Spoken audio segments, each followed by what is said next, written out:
De volta já aqui com Bem Assim, olha só, vamos agora conferir uma matéria que foi gravada pela Porlane Santos sobre Março Azul. É uma campanha que está acontecendo agora durante esse mês, muito importante, que vale aí o alerta para você. Vamos conferir.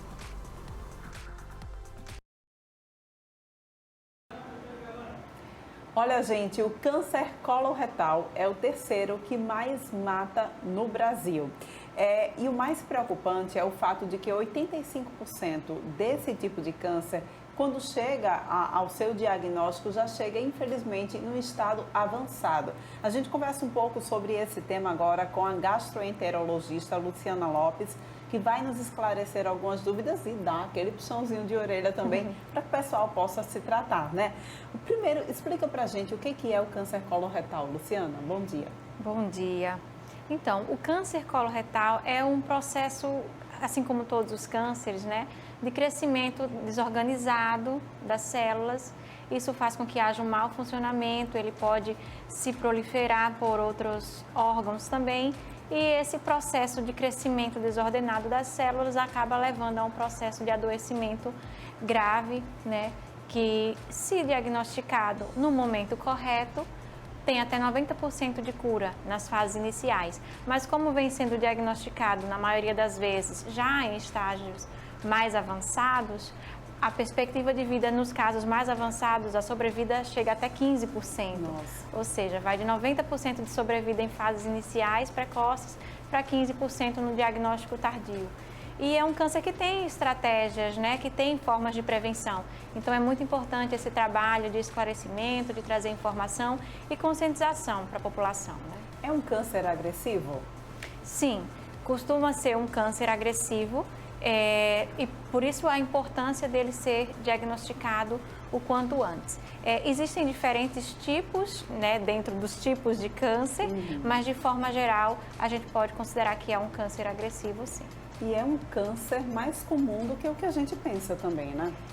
Exatamente. Acaba que o câncer coloretal ele tem ficado um pouquinho assim nos bastidores, né? E é esse o nosso trabalho de trazer à tona essa necessidade, não só para a população, mas para os órgãos, para os gestores de saúde, para conscientizar a relevância de prevenir o câncer coloretal. Ele hoje é o segundo mais comum e o terceiro mais letal. Ele fica atrás em letalidade, especificamente de mama e próstata e o de pulmão, né? Ou seja, o câncer de pulmão ainda é muito prevalente por conta da questão do tabagismo, né? Mas a gente vem vendo uma mudança dessa epidemiologia do tabagismo. E o câncer de colo ele tem se tornado muito prevalente, já que os fatores de risco relacionados ao câncer coloretal, eles estão muito presentes na nossa rotina, né? Infelizmente, isso ainda é muito aceito, digamos assim.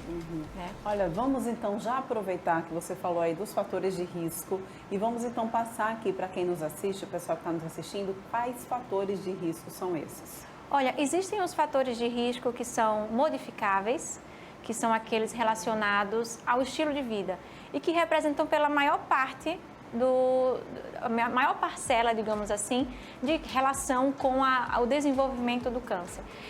A alimentação, né, a inatividade física e o ganho de peso, sobrepeso, obesidade, são fatores de riscos modificáveis muito frequentes. O tabagismo também é um fator de risco relacionado ao câncer coloretal. O consumo de álcool também é um outro fator de risco modificável. Os outros fatores de risco que a gente não tem tanta interferência são a idade, né, que o risco vai aumentando com o passar da idade, é mais prevalente principalmente dos 65 aos 75 anos, é a faixa etária mais abrangente.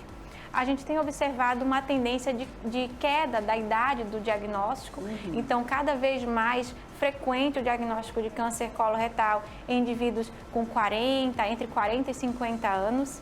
Né? Isso até teve um impacto na mudança da idade de início do rastreamento, por conta desse aumento, né, de casos mais jovens. E fator genético, né? A história familiar, ela representa um percentual menor. A 5 a 10% dos casos tem um fator genético direto, mas a grande maioria dos casos ainda não tem necessariamente uma história familiar tão forte. Pode ter um componente ambiental ou epigenético muito significativo. E isso a gente acredita que está relacionado às mudanças de padrão, a ocidentalização, mudança de padrão de alimentação, mudança dos hábitos, com cada vez o ser humano mais sedentário. Então, essa mudança de comportamento, essa exposição, né, diferente, produtos alimentícios industrializados, conservantes, né, aditivos químicos, né, tudo isso a gente acredita que possa ter um impacto também nessa mudança. Você citou aí, né, já esclarecendo para a gente, uma parcela aí desse público que é mais comum encontrar esse tipo de câncer, ou seja, pessoas a partir de 40 anos já pode fazer o rastreio, né? Na verdade, é uma faixa etária que vem crescendo, mas do ponto de vista de rastreamento populacional, iniciava-se aos 50 anos, nós trouxemos por 45 anos. Mas essa idade que a gente coloca para rastreamento são indivíduos assintomáticos, tá? A estratégia de rastreamento populacional é justamente para o diagnóstico precoce, né? Ou para reduzir a incidência, a ocorrência, diagnosticando lesões pré-neoplásicas. Então, a idade de 45 anos é o que a gente tem estabelecido a nível populacional. Pacientes que têm sintomas não se enquadram nessa recomendação. Homem ou mulher, tem um público que tem uma mais propensão a ter? Não, de forma geral existe uma equivalência entre os sexos, não tenho observado assim um risco maior de acordo com o gênero, não. Diagnóstico é feito através de qual exame? Então, o diagnóstico padrão ouro realmente é a colonoscopia. É o exame que permite a visualização direta do intestino. Talvez por isso ainda seja um tabu tão grande ainda, né, gente, o diagnóstico desse câncer. Para diagnóstico específico, a colonoscopia é o padrão ouro, porque a gente vai examinar a mucosa por dentro, vai retirar espécimes, vai detectar lesões iniciais, permite a ressecção dessas lesões. Do ponto de vista populacional, que é o que é proposto com as estratégias de rastreamento, existem exames menos invasivos, né, que seriam os exames iniciais, justamente através do estudo das fezes, que é a pesquisa do sangue nas fezes, né, pesquisa do sangue oculto, com a imunoquímica ou com o guaiaco, dependendo do tipo de teste, mas são estratégias mais alcançáveis, menos invasivas, que podem ser feitas a nível populacional, com a coleta simples de fezes. E quem está em casa sem fazer esse rastreio deve estar atento a quê, então? Quais sintomas? No caso, os sintomas do câncer de intestino, eles são variados. Ele pode cursar com mudança brusca do ritmo do intestino, sangramento intestinal, às vezes um quadro de diarreia ou de constipação fora do padrão, às vezes um quadro silencioso de anemia, sem uma causa muito específica, não necessariamente a gente vai conseguir identificar o sangue vivo nas fezes, por isso a importância do sangue oculto, né? Perda de peso, dor abdominal mais refratária, dor abdominal sem uma causa justificada, são os sintomas geralmente que permeiam o diagnóstico do câncer de intestino. Lembrando que na presença dos sintomas, em geral, já se tem uma lesão em estágios mais avançados, já tem um câncer bem estabelecido. Agora, tem tratamento e cura também, né, Luciana? Sim. É muito importante a gente enfatizar isso. É um câncer que tem cura. Dependendo do momento do diagnóstico, vai modificar a estratégia de tratamento, né? Nos casos mais iniciais e até em condições pré-neoplásicas, a colonoscopia acaba fazendo parte dessa estratégia, né? E nos casos em que forem necessários, também existe a intervenção cirúrgica, quimioterapia, radioterapia, dependendo da localização, dependendo do caso. Mas é um câncer que tem cura, é um câncer que tem prevenção, então a informação nesse caso ela é crucial, né, para a gente reduzir a incidência desse tipo de câncer, aumentar a taxa de sobrevida dos pacientes que são diagnosticados, diminuir a incidência de morte relacionada a esse tipo de câncer.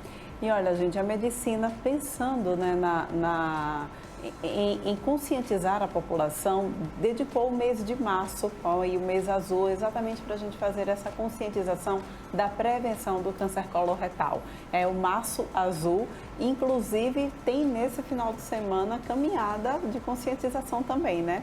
Exatamente. O Março Azul vem sendo adotado como mês de conscientização do câncer coloretal, que é o câncer do intestino grosso e do reto, a nível nacional, com várias entidades médicas, de sociedade de endoscopia, sociedade de coloproctologia, estão encabeçando essa campanha, né? E nesse domingo, né, no dia 20, vai ter a caminhada com a concentração ali na Praça Sete Coqueiros.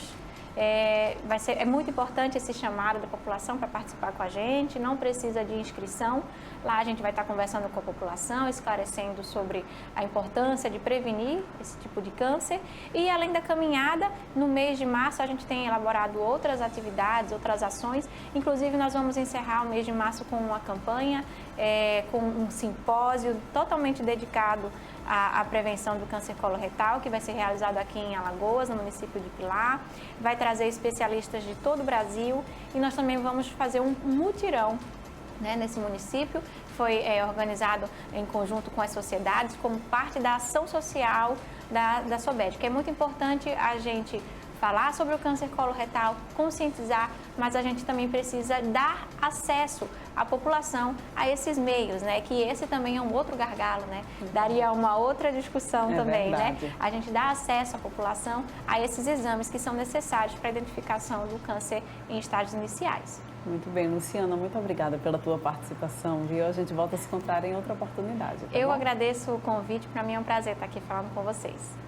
Pronto, gente, fica aí então a dica, né? A dica de conscientização. Se você já está na idade, está na fase, faz então o teu check-up, né? Leva teu pai, leva tua mãe, teu tio, enfim, e faz também, tá bom? Essas são as informações. Obrigada, Porlane, mais uma vez pelas suas informações aí, né? Adorei saber muito mais sobre esse tipo de câncer e também é óbvio, né, como é que a gente pode se cuidar. Seguinte, vamos agora dar uma olhadinha aqui no portal gazetaweb.com, conferir o que é notícia nesta sexta-feira aqui, tanto, né, na capital como também no interior aqui do nosso estado de Alagoas. Vamos lá, olha só, viu? Já começa aqui com esse grande destaque. Ganhou liberdade. Lembra daquele caso, né, da chacina de Guaxuma? O Tribunal do Júri, ele absolveu o acusado de matar casal e 2 filhos. O Ministério Público já avisou que vai recorrer à decisão em razão da sentença ser manifestamente contrária à prova dos autos. Os jurados, eles alegaram que não há provas suficientes para condenar, né, o réu. Então, por isso, eles absolveram. Também tem aqui essa manchete, ó, adolescente suspeito de assassinar professor em Arapiraca é apreendido na casa da avó em Pernambuco. A polícia conseguiu imagens de onde o menor, né, estava e ele aparecia nessas imagens fazendo um vídeo com uma faca ensanguentada na mão e o professor morto no chão. Olha só, viu, gente? Imagens chocantes. Tem mais informações sobre esse assunto aqui no portal gazetaweb.com. E ainda aqui, ó, sobre a pandemia, a ocupação de UTI Covid pediátrica é de 80% em Alagoas. Isso é um número, inclusive, que vale a pena a gente ficar aí em alerta, tá? A UTI pediátrica, né? Atenção, crianças. 80% de ocupação aqui em Alagoas. Tem muitos outros destaques aqui, ó, também nessa região aqui do portal gazetaweb.com, onde vocês podem conferir outras notícias, tá? Vamos ver aqui, ó. Compartilhou com os fãs. Virgínia disse que sonhou com o sexo do segundo filho. E aí ela disse assim, olha, vou aguardar para ver. Quem acompanha aqui a Virgínia, vocês vão poder conseguir mais informações sobre essa matéria aqui no portal gazetaweb.com. Nossa, tem muita coisa, tem muita novidade aqui para vocês poderem, né, conferir. Tem sobre esporte, tem mais notícias aqui, ó, de política. Tem aqui, ó, comerciantes do Centro Pesqueiro devem evitar reajustes nos preços para atrair, né, os consumidores. Essa notícia aqui é importante. Lá na Avenida Fernandes Lima, tá? Amontoado de fios de telefonia pega fogo e o bairro da Gruta de Lourdes ficou sem energia, está sem energia. Então tem muitas outras notícias aqui. Você pode ficar muito bem informado sobre tudo que está acontecendo, tanto em Maceió quanto no interior aqui de Alagoas, através do portal gazetaweb.com. Rápido intervalo comercial, daqui a pouco nós estamos de volta. Não sai daí.